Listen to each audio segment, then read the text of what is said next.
Sir ఇప్పుడు మీ ఎక్స్పీరియన్స్లో చిన్న పిల్లలు అంటే బిలో 18లో కూడా సెల్స్ డ్యామేజ్ అయిన పేషెంట్స్ని చూసారా? 2 సంవత్సరాలు 3 సంవత్సరాల పిల్లల్లో క్యాన్సర్ వచ్చిన వాళ్ళని చూశానమ్మా. కడుపు తరుక్కుపోతుంది.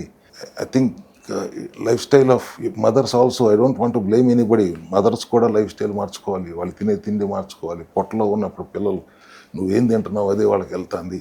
You have to change your life style. Everybody have to change your life styles. Diabetic వాళ్ళు టైప్ 1 డయాబెటీస్ పేషెంట్లు ఎంతమంది ఉంటున్నారు చిన్నపిల్లలు?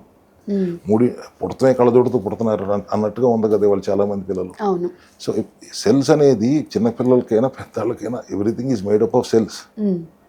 సో చిన్నపిల్లల్లో కూడా ఇవాళ ఇంత ఇబ్బంది వస్తుందంటే the way you are taking care of your children is also changed. అంతకుముందు మళ్ళీ అంత ఎవరి పనిలో వాళ్ళు బిజీగా ఉంటున్నారు. పైపెచ్చు పిల్లల్లో కూడా వాళ్ళ ఫోన్ లేకపోతే నడవదు. తల్లిదండ్రులు కూడా పట్టించుకోరు. బయటికి వెళ్ళి ఆడుకోవాల్సింది ఇక్కడ ఆడుకుంటున్నారు. డిజిటల్ స్క్రీన్ టైం ఎంత ఇబ్బంది పెడుతుంది.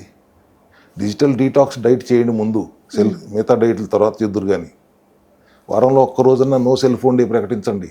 కుర్కురేలు ఈ లేకుండా పిల్లలు తెలియలేదు, వాళ్ళ పక్షులు అయ్యే కావాలి వాళ్ళకి. I always request all the governments. మరి ఆల్కహాల్ అడ్వర్టైజ్మెంట్లు రానివ్వట్లేదు.